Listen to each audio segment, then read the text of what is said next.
Asto Talasata Shishi Mati Savangra Sapai Charanada in the Bhaktivedanta Samasura Prabhupada. ISKCON BBT founder Acharya, save the whole world, Sri Prabhupada.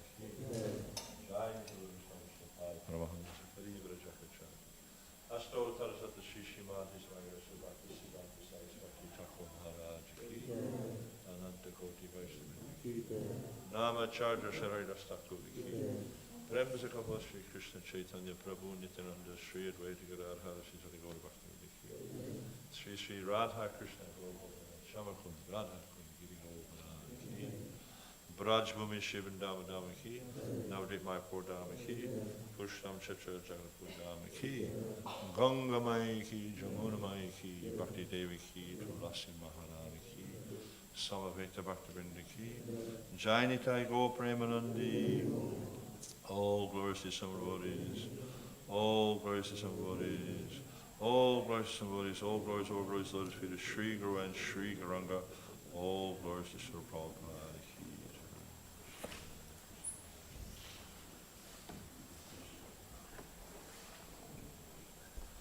Om Namo Bhagavate Vasudevaya.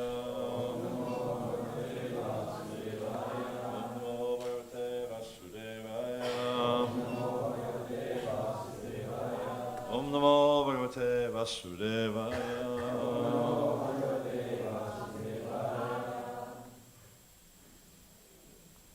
Can you all read that? It's kind of small,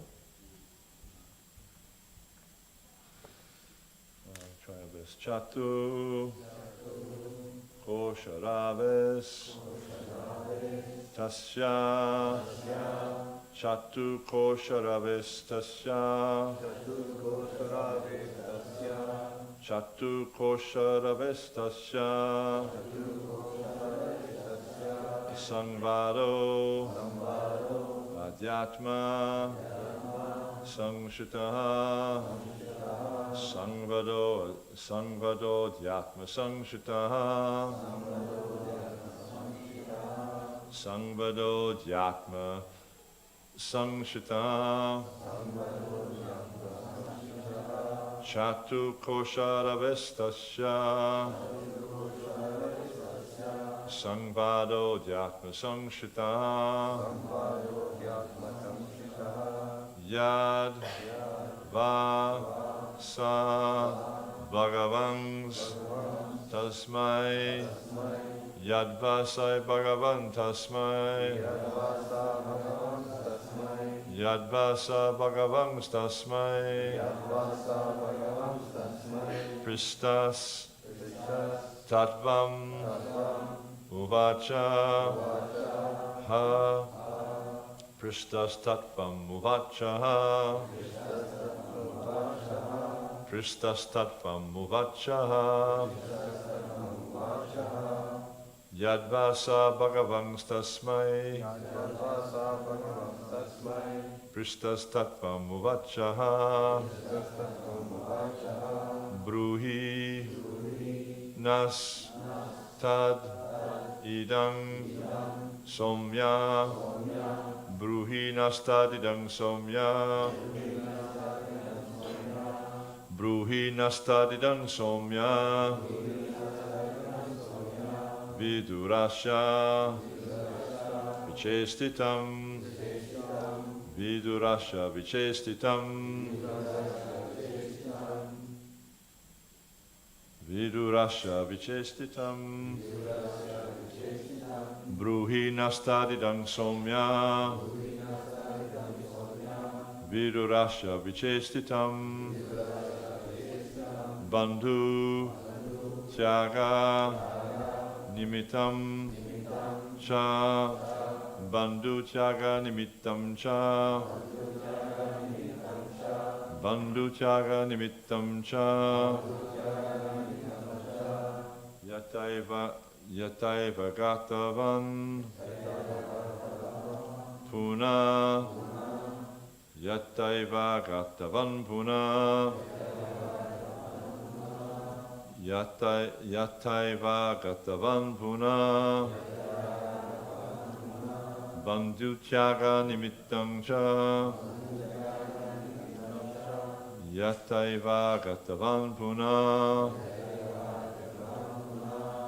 Chatu Kosharavestasya Sangvado Dhyatma Sangshita Yadvasa Bhagavans Tasmai Drishtas Tattvam Uvachaha Bruhi Nastadidang Somya Vidurasya Vichestitam Bandhu Chaga Nimittam Cha Yattaiva Gatavan Puna Chatu Kosharavestasya Sangvado Dhyatma Sangshita Yadvasa Bhagavans Tasmai Prishtas Tattvam Uvachaha Bruhi Nastadidang Somya Virurasya Vichestitam Bandhu Tyaga Nimittam Cha Yataiva Gatavan Puna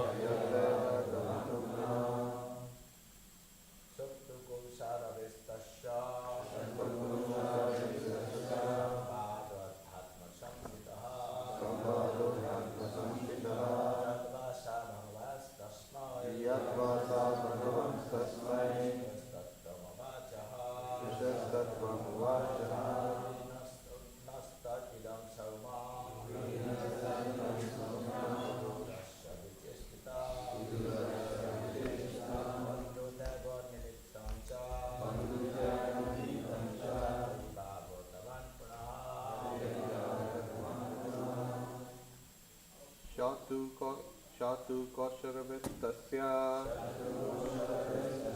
Samvado Dhyatma Samshritaha Yadvasa Bhagavans Tasmai Prashtas Tattvam Uvachaha Bruhi Nastat Idam Somya Vidurasya Vicheshitam bandhu tyaga nimittam cha yatheva gatvan punaha.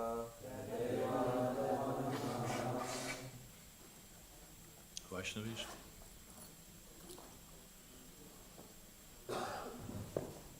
Chatu of Vidura, Kosharave as that of Maitreya. Tasya there. Sangvada news. Adhyatma in the matter of transcendental knowledge. Samshita full of.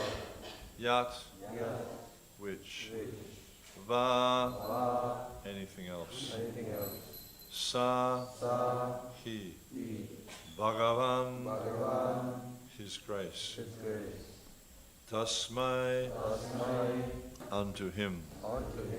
Prishta inquired. Tattvam the truth. Uvacha answered. Ha in the past. Bruhi please tell. Na unto us. Tat those matters.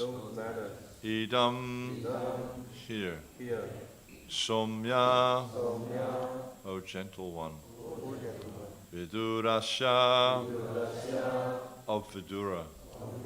Vichestitam activities. Bandhu tyaga renouncing the friends. Nimittam the cause of. Cha also. Yata as. Eva also. Agatavan came back. Puna again. And in parenthesis at home. Translation. Shaunaka Rishi said, let us know, please, what topics were discussed between Vidura and Maitreya, who talked on transcendental subjects, and what was inquired by Vidura and replied by Maitreya.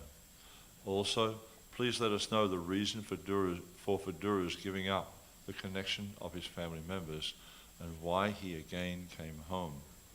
Please also let us know the activities of Vidura while he was in the places of pilgrimage.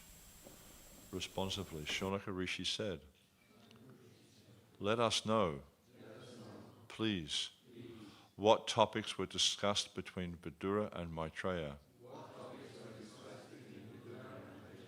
who talked on transcendental subjects,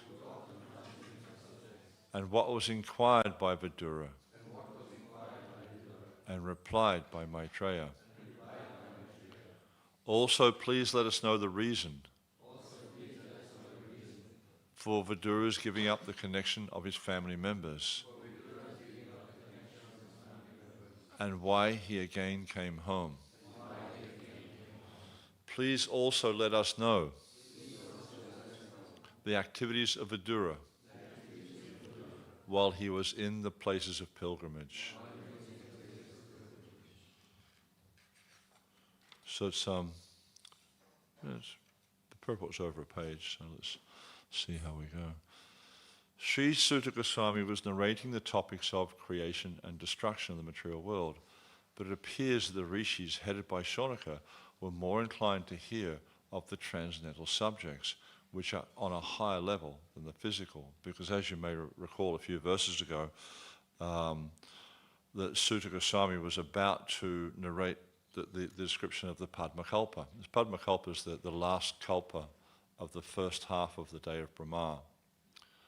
And he was just about to discuss that, and then we see that Shaunaka Rishi said, well, tell us about Vidura, because if you recall, in the 13th chapter of the first canto, then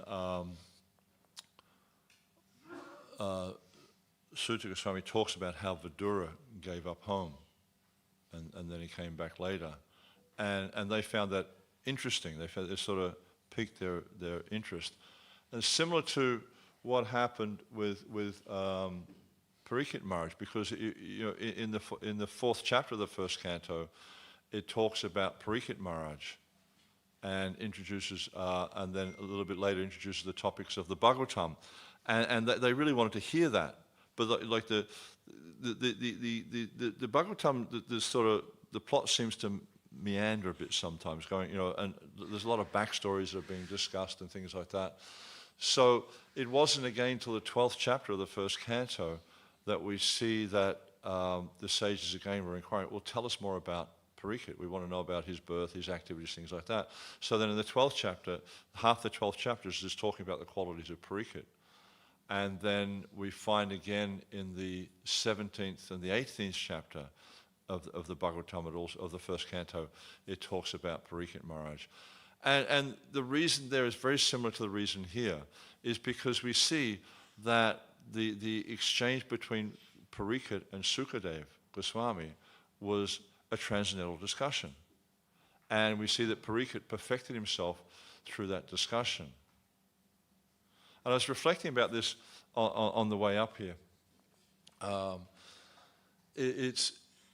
remember when I was growing up in Australia in the 60s, and there was quite a number of famous British bands in Australia. I won't go into the names of them because probably bring up all sorts of strange memories here too.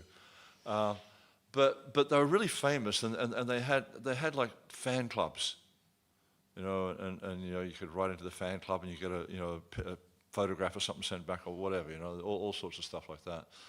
And it was kind of interesting, and they had television shows and things like this, and you used to see all these bands up on the screen. But people were asking things about, like they were attracted by their haircut, by their smile, by their facial features, whatever, what type of cars they had, who they're having sex with. There's all it's all very external, and people are very much interested in how much money they have, what do they do with their money, things like that. But we see here that the sages at Naimisharanya, they're not interested in things like that. They couldn't care. There's of no interest to them, all this external stuff. But actually, what they're interested to know is, what did they talk about? Because the subjects they spoke about were transcendental subjects, and the subjects they spoke about were meant for the benefit of the entire world. That everyone would gain benefit from hearing these subject matters. And this is why the sages in Naimisharanya, this is why they're asking, they want to know more about Parikshit. Okay, it's really interesting to hear about the members of the Pandavas and the Kuru dynasty and things like that. But really, what we want to know is, we want to hear about what was discussed between Parikshit and Sukadev Goswami. And also here, they're asking again, we want to know what was discussed between Maitreya and Vidura. Why? Because these subjects are the subjects which will bring about emancipation. These subjects are the subjects which will benefit the entire world. And if we reflect back to the beginning of the Bhagavatam, it describes there how the sages had sat down at Naimisharanya. For what reason? What were they doing there? Yeah, doing a 1,000-year yagya. What was the purpose of the yagya? To benefit humanity. This was their purpose, was to act for the benefit of humanity. And we see at the end of the, I think it's the end of the third chapter, or maybe it's the fourth chapter, I don't remember. There's this Krishna Swa Dhammapad Bhagavate Dana Gamadis Kalanashta Samasha Puranaka Dhanodaraha. That this Bhagavad Purana is as brilliant as the sun. And it has arisen just after the departure of Krishna, accompanied with knowledge, religion, etc., to give light to the people who are bewildered by the darkness of this age. So they're seeing that the sages of Naimisharanya, from this statement from Sutta Goswami, have understood that the Bhagavatam is the most beneficial thing. Therefore, they're eager to facilitate the manifestation of the Bhagavatam. And one of the most important aspects of the Bhagavatam is transcendental knowledge. And so they're eager to hear the transcendental knowledge, because we see when Parikshit Maharaj, when he was involved in this conversation with, or he participated in the conversation with Sukadeva Goswami, he achieved realization, he achieved God realization. and he came to the point where he was able to go back home to Godhead without any fear. He understood, as we see, he understood from Sukadev what was actually the duty of a person who's about to die. That they should always hear about, they should always speak about, they should always remember the activities of the Supreme Person. This is Bhagavan Ishvaro Hari says, the activities of the Supreme Personality of Godhead. So we see the same thing here. This is the conclusion of this section of the first and second canto, which we understood to be they're known as Pada Padma, the lotus feet of the Lord. And now we're moving on to the legs, and the next two cantos. The full third and fourth canto are just discussing this conversation between Maitreya and Vidura. Of course, in the beginning we see there's the beginning few chapters is between Vidura and Uddhava, which is a very, very sweet discussion. But then it moves on. Then Uddhava directs Vidura to go to Maitreya because he was overwhelmed with separation from Krishna, and he couldn't speak anymore. And so he directs him to go to Maitreya, and also because Maitreya was his senior. And then they discuss Shaga, Vishaga, they discuss the manifestation of Varaha, I think, and then it gets into extensive conversation in the fourth canto between Kapila and Devahuti. So again, more deep discussions on transcendental subject matters. Very, very wonderful discussion. But we see here, like the whole intent of the sages is they're not like being rude and interrupting, Shaunak Rishi. They want to hear. They've got this thirst to hear about these transcendental subject matters. They want to know. And also we see in the fourth chapter, it's described. I think it's maybe it's later. I can't remember. Anyway, it's in the first canto. How Sutta he describes this conversation that took place, between Sukadeva Goswami and Parikshit Maharaj, and he mentions that I was there, and I was listening with rapt attention, and I was enlightened. I was inspired by this conversation, and I actually understood the Bhagavatam through this conversation. So, because initially when they start off, they're just, the sages are just sitting down in Naimisharanya to perform fruitive yoga. It's karma kanda what they're going to practice. But from hearing this discussion, from hearing the topics from Sutta Goswami, their hearts become purified. And then they want to discuss, they want to hear the transcendental subject matter because they realize, okay, these fruitive yogas, they're going to have some benefit. But it's limited. But the transcendental subject matter, the benefit of this is unlimited, and everyone benefits from this. The speaker benefits, the hearer benefits. Just like we see, it mentions how both Sukadeva Goswami and Parikshit Maharaj achieved perfection through this process of hearing and chanting. This is described by Rupa Goswami in the Bhakti Rasamrita Sindhu. So they're very much inspired to hear about this subject. There are two classes of men, namely those addicted to the gross body and the material world, and others on the higher level who are interested more in transcendental knowledge. So this is the sages of Naimisharanya. They're not interested in these external things. They're interested in transcendental knowledge because they understand that this is the supreme benefit. This is how we get the supreme benefit in life, is to understand the topics of Krishna, to discuss Krishna, to hear about Krishna, and to understand the topics of Krishna. Srimad Bhagavatam gives facility to everyone, both to the materialist and to the transcendentalists. By hearing Srimad Bhagavatam in the matter of the Lord's glorious activities, both in the material world and in the transcendental world, men can derive equal benefit. The materialists are more interested in the physical laws and how they are acting, and they see wonders in those physical glamours. And we see that the Bhagavatam, the fifth canto, discusses extensively the structure of the material world, and people have an interest in that.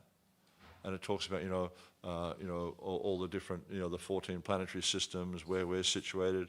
It talks about how the earth, the earth's on a plane, and there's all these different dweepas and oceans and things like that, and so for some people this is very, very interesting, and the Bhagavatam gives the absolute conclusion, but of course it's very difficult to understand. And actually, I think in the beginning of the 5th canto, there's a verse where it mentions there that even if you live for the day of Brahma, you won't be able to understand the structure of the universe. Because there's a lot of seemingly contradictory information there, but it's not really contradictory, but it's just, with our sort of limited intellect, very, very difficult to understand. Where do we get up to? Sometimes due to physical glamours, they forget the glories of the Lord. They should know definitely that the physical activities and their wonders are all initiated by the Lord. The rose in the garden gradually takes its shape and colour to become beautiful and sweet, not by blind physical law, although it appears like that. And like for someone who's not understanding how things function, they think it all just goes on automatically. There's just, it just happens. It's all by chance.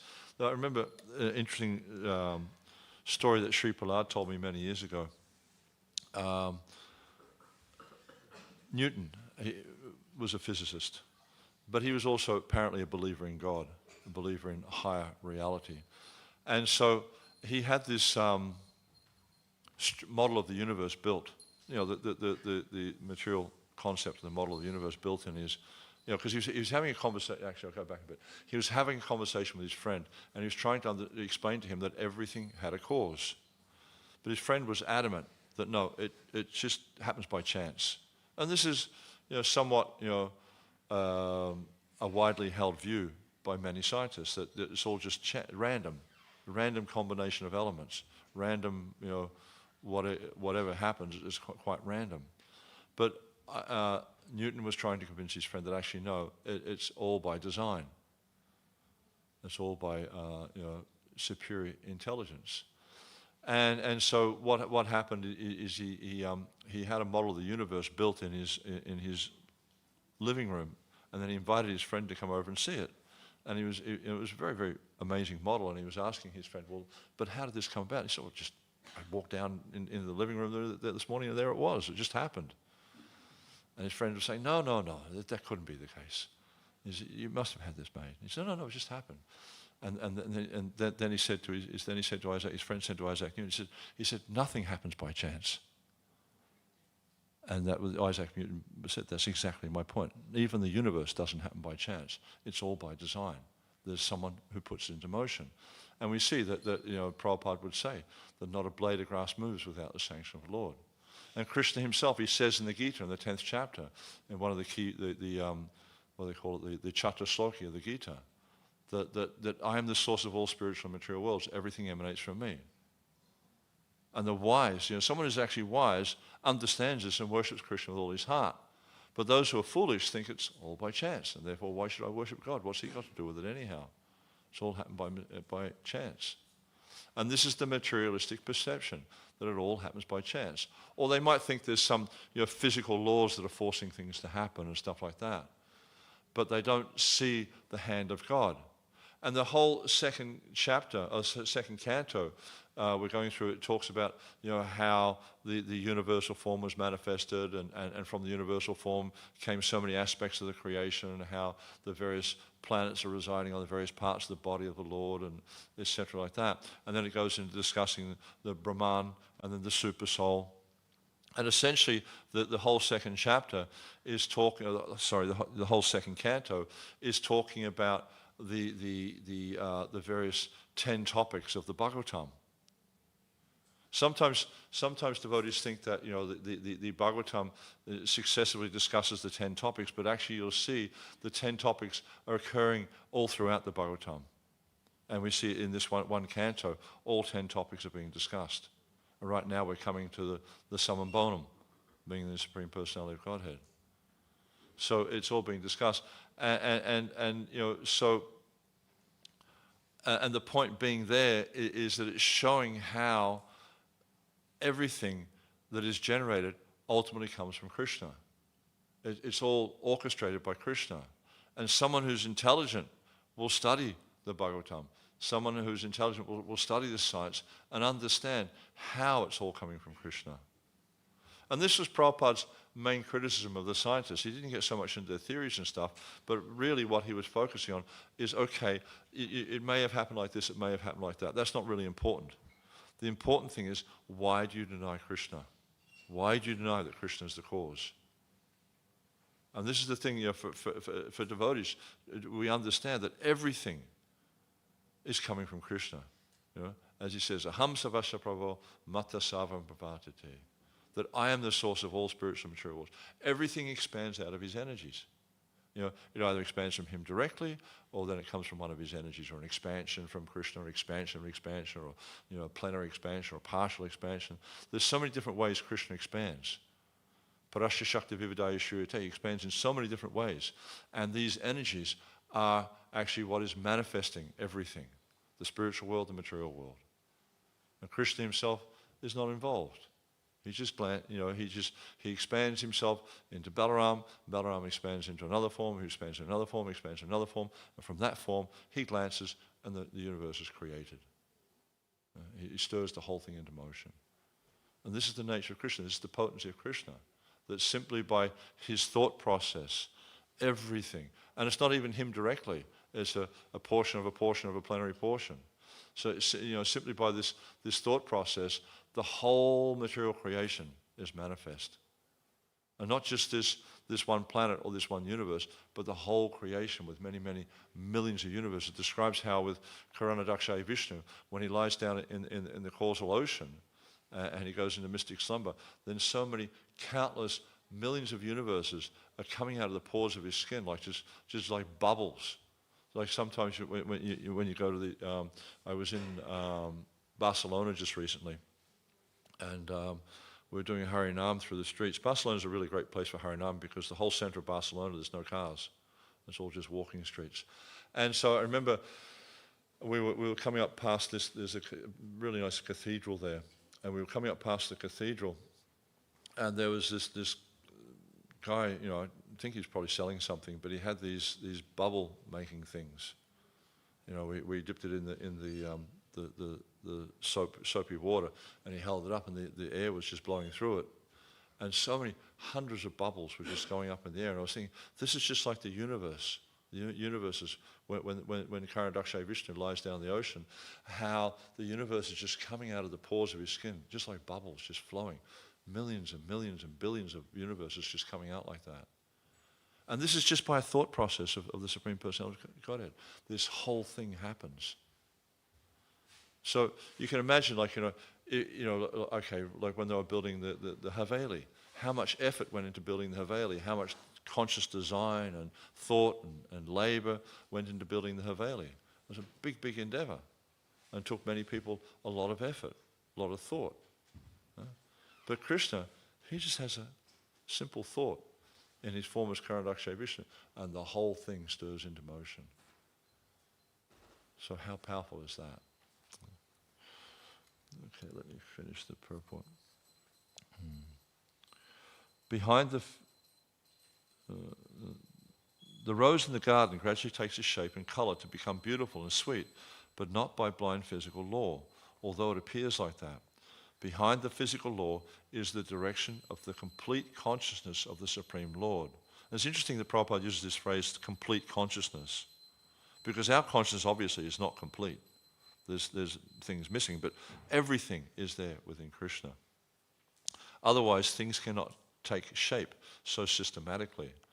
The artist draws a picture of a rose very nicely with all attention and artistic sense, and yet it does not become as perfect as the real rose. If that is the real fact, how can we say that the real rose has taken its shape without intelligence behind the beauty?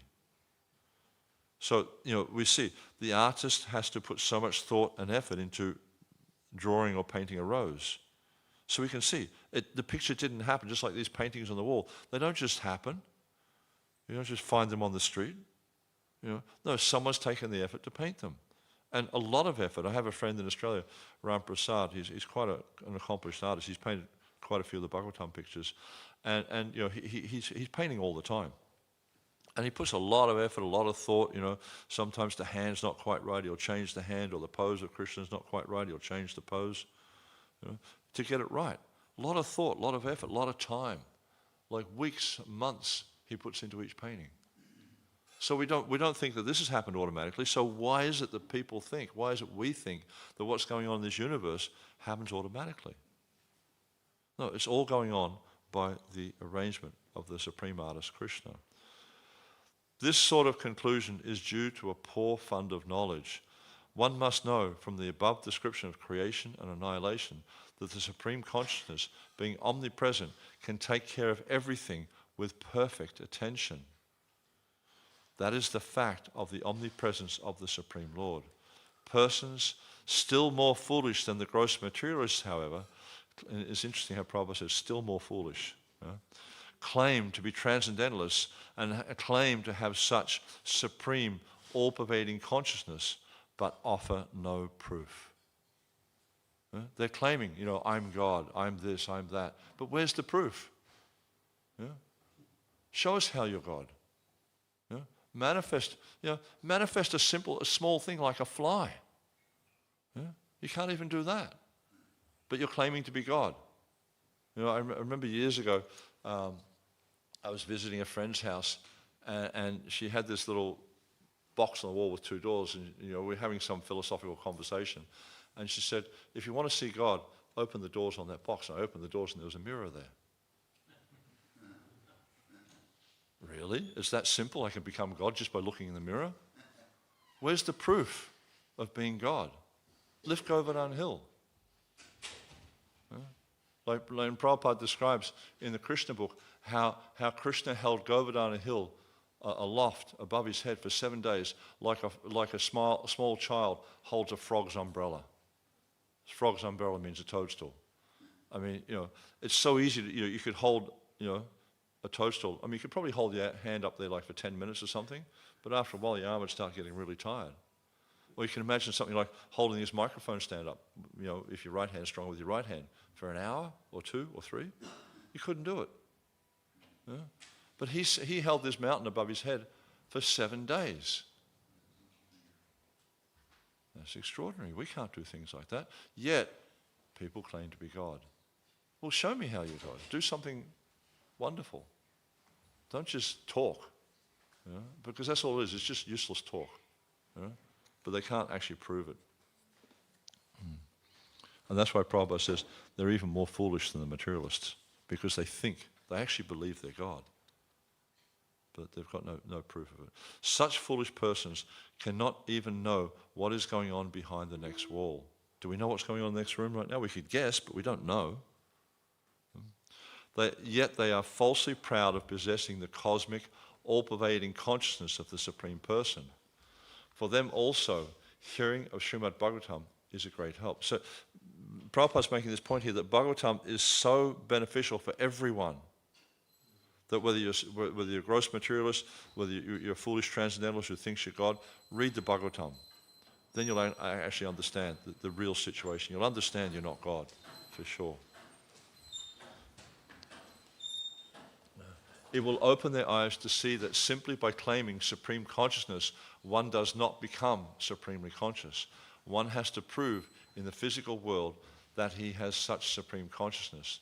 The rishis of Naimisharanya, however, were above the gross materialists and the false transcendentalists, and thus they were always anxious to know the real truth in transcendental matters, as discussed by authorities. So this is the essence here, really, is that the sages of Naimisharanya, they were anxious, they were eager, enthusiastic to understand what is the transcendental message that was discussed by Vidura and Maitreya, the same as they were eager to know the message discussed between Parikshit and Shukadev Goswami, because they understood how beneficial this message was. They weren't wasting time with, as we see it talks in the beginning of the Bhagavatam, is how the Bhagavatam kicks out all this Kaitava Dharma, this cheating religion.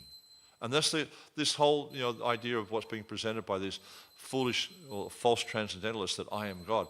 This is just cheating religion. And we see how it's quite common that people are regularly cheated by these people claiming to be God.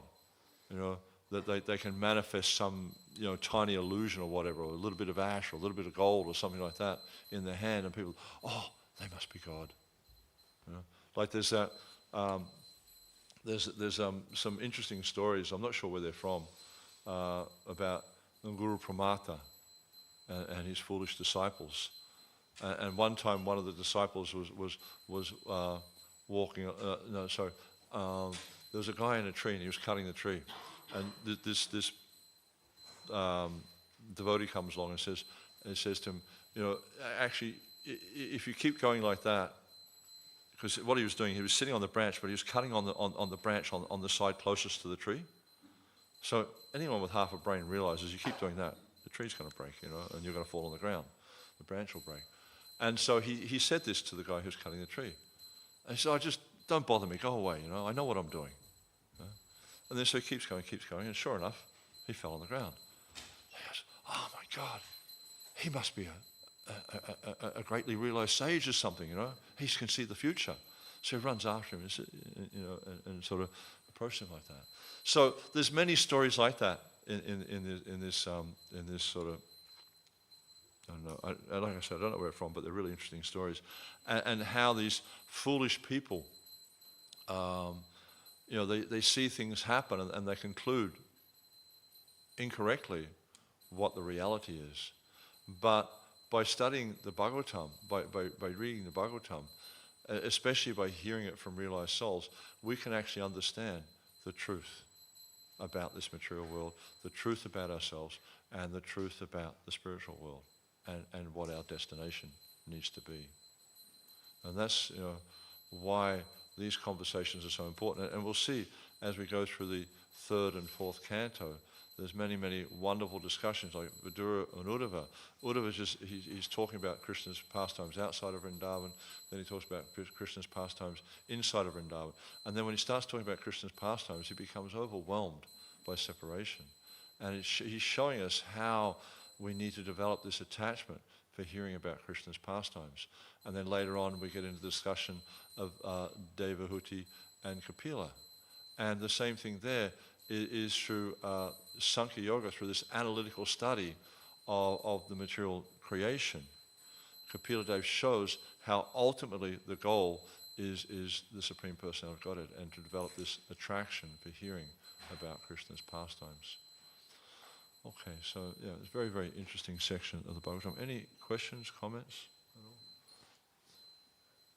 Yes, Will.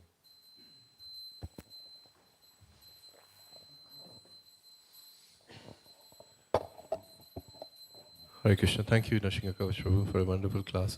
Just a reflection on the point you made towards the end, that how when you read about these pastimes, the creation, and how Bhagavatam is actually relevant for everybody, whether it is a new person or devotee. So I'm feeling very encouraged to hear that, because one of the things we've been trying to vigorously at the Manor is to distribute a lot of Bhagavatam sets. And a lot of times we have people come up to and say, well, this is a Paramahamsa Samhita, and how are you giving it out? So, and when I read it, there are things which I come across and think this would be helpful for somebody even who's new actually. So I'm feeling very inspired to hear from you that yes, Bhagavatam can be relevant for everyone.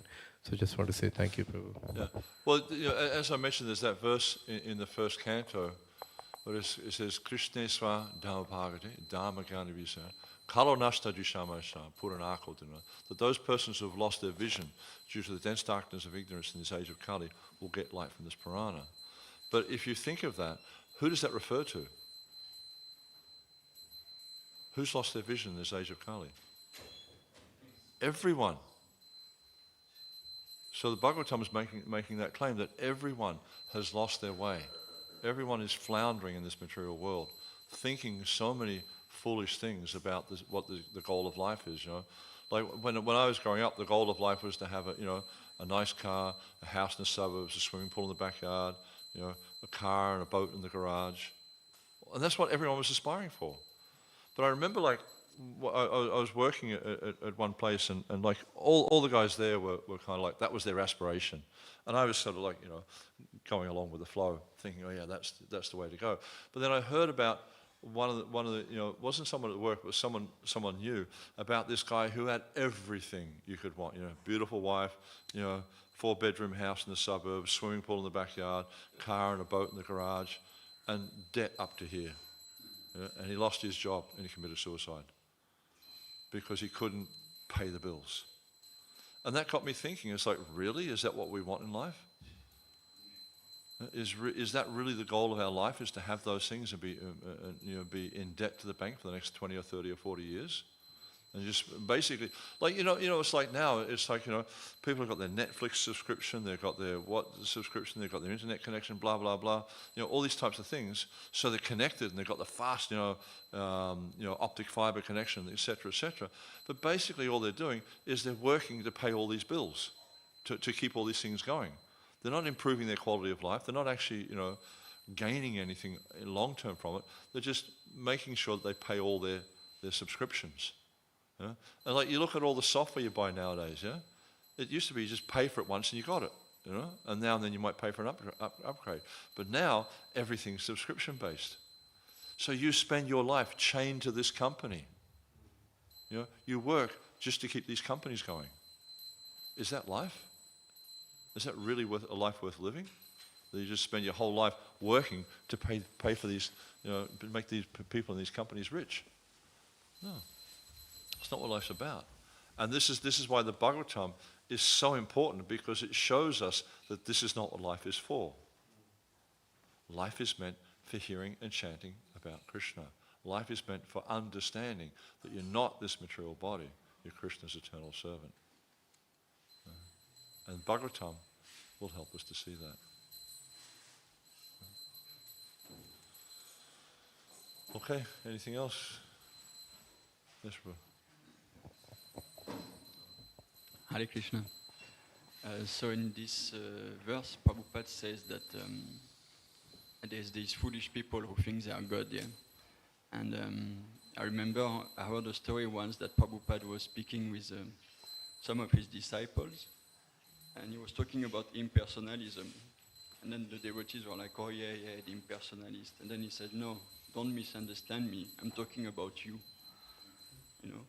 So I was just wondering if in this case, also when it talks about foolish people who think they are God, should we also take it for us, even though we are devotees? Or It's interesting you ask that, because Merle and I were discussing the same kind of concepts coming up here. How, and Merle Maharaj was just reading something in the Brihat Bhagavatamrita, which is a similar point to what's being said here. And so we see in the scriptures, these things are repeatedly being stated. And we're thinking, oh, it doesn't apply to me, it applies to somebody else. But actually, no, it applies to me. It's just like, okay, talk about deity worship, for instance. Deity worship, one of the main points of deity worship is how to cultivate a personal relationship with Krishna. But you'll see so many devotees, when they're serving Krishna, aren't doing that. Because if they're trying to cultivate a personal relationship with Krishna, when they're dressing Krishna, would they stick him with a pin? It's like, you wouldn't do something like that, Or if you actually understand the process of worship and how it functions, you'll see how it is a personal exchange. How all these things we do in deity worship, they're not just a ritual. If you think it's a ritual, then you don't understand at all. Okay, they are rituals per se, but they have a purpose. And they are actually part of Krishna's daily activities in the spiritual world. Like even you see in the Govinda Lilamrita, it describes all these different aspects that we do in deity worship, but in a very, very personal way, and how the Dham and all the residents of the Dham are offering all these items of worship to Krishna. So all these statements in the Gita, all these statements in the Bhagavatam are meant for you and me. They're not for somebody else. They're meant for every one of us, because we're all doing these things. And the fact that we're doing these things, or the proof of it, is the fact that we're here in the material world. Because if we were actually, acting in the proper way, we wouldn't be here. Unless you're an acharya who's descended to guide people back to the spiritual work, like Srila Prabhupada. So yeah, all these statements are here for you and me. to show us how we need to become, to show us where we are now. Okay? Anything else?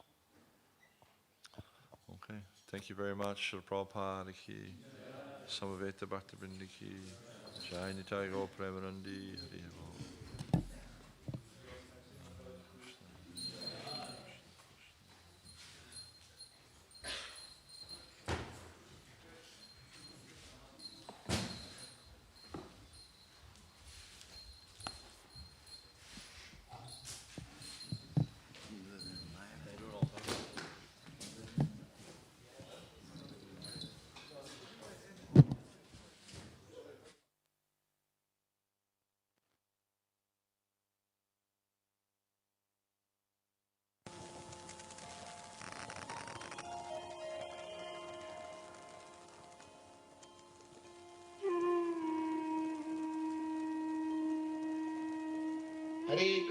Hare Krishna, Krishna Krishna, Hare Hare, Hare Rama, Rama Rama, Hare Hare. Hare Krishna, Krishna Krishna, Hare Hare, Hare Rama, Rama Rama, Hare Hare. Hare Krishna, Krishna Krishna, Hare Hare, Hare Rama, Rama Rama, Hare Hare. Hare Krishna.